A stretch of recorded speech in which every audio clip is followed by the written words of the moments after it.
First of all, Pakistan is not following Islam. Are you joking? I'm saying not Pakistan have 90% Muslim. Muslim means follow Islam. But Muslim, what Muslim?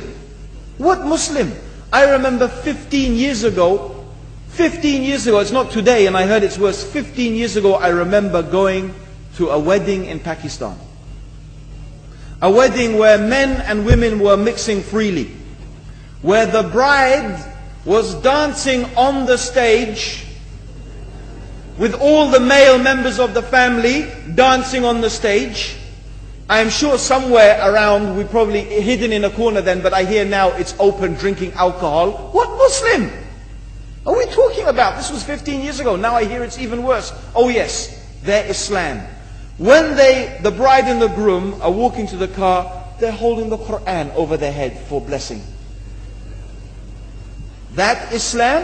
That's not Islam. What Islam is that? That's exactly the thing I'm talking about. That's why Muslims are in such a mess. Because of this nonsense, this hypocrisy, actually they are insulting the Quran by doing that. Amongst all of this haram, they think that the Quran, holding it over their head, is going to bless them because they're holding it. What is that? Where did they get this from? So, I don't know what we're talking about. In fact, this is the problem. You see, the Muslim world itself is so far from Islam. So many you find here in India. Well, I know it's not a Muslim country, but there are lots of Muslims here. But I don't know what sort of Muslim. Most of them go to the dargah and they call upon some dead person in the grave, and they think that by talking to a dead person they're going to have their needs fulfilled. What's the difference between that and worshipping an idol? There's no difference, believe me. It's shirk. I've seen it myself with my own eyes. I'm praying in the masjid, the adhan goes, the people are praying in the masjid, and the people in the dargah are not coming to the mosque to pray. They're still going around the dargah and making all their whatever the things they do. What's that? That's not Islam.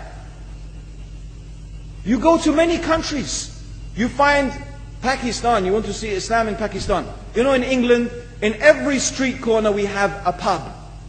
You know what's a pub? You know what's a pub? Like a bar, you know, a place where you sit and drink alcohol. Yeah? Yes? In Pakistan, believe me, they have something worse than that. Yes, worse. On every street they have a picture of a palm. Everywhere you see it, hanging from the windows. They have the picture of a palm. What's that advertising? Something worse than drinking alcohol. An invitation to disbelieve in Allah. That they're going to read your hand and tell your fortune. Shirk. It's shirk. Whoever believes, the Prophet said, sallallahu alaihi wasallam, whoever visits a fortune teller out of curiosity, Allah will not accept their prayers for 40 days. Whoever believes in the fortune teller has disbelieved in Allah and His Messenger. That includes, by the way, horoscopes. Yet you see in Pakistan, a picture everywhere of a hand. Worse than a pub. Worse than a pub. It is better to drink alcohol than make shirk with Allah. Yes. So this is the Muslim countries. You will not find one except they are not doing magic and shirk and kufr, or except maybe one or two you will find. So this is the state of the Muslims. So no wonder we're in the confusion and the chaos. So these are not good examples. And this is really, in fact, the very reason that I'm saying why we are in such a big mess.